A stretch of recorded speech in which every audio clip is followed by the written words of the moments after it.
Moving on to the Necc, we'll talk about this quickly. Churubusco has to be the favorite going in based on history. They had the best season in school history last season. Yep. Got derailed by Lures in the playoffs, but no shame in that. Talk about what Coach Lee Etzler brings back this year. Well, again, it's a coach that has a program established, and the kids just replace other kids, and they keep the ball rolling, no pun intended. But when you start with Jason Nicodemus, both ways can run the ball, is a force defensively as well. They have a really experienced line, guys like Eric Kuznar and Brian Richardson.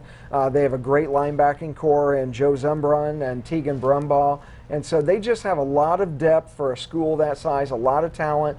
They do a great job in the offseason in conditioning and weight training. And, you know, they ran the table in the Necc last year, and I wouldn't be shocked again if they did it. It'll come down to that Lakeland game. It used to come down to the Lakeland-Fairfield game. Fairfield dropped down to about 4-4 last year in the league, and so they stumbled a little bit. But you got to look at Churubusco and Lakeland as the favorites, and then don't count out those Blazers. The Eastside Blazers and Mike Eschbach.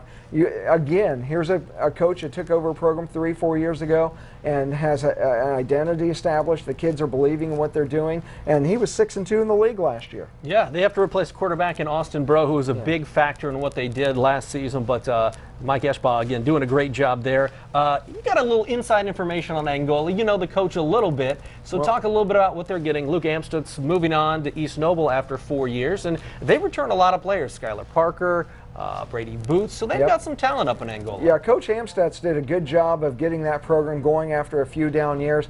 I'm going to show my age here. For being only 27, it's surprising that I covered Josh Sheff, the new Hornets coach, while he was in high school. He's a great high school player, and he's gotten a lot of experience under Reef Gilg at Huntington North. He'll do a good job, and you know, a first-year coach really wants to be a disciplinarian with his program.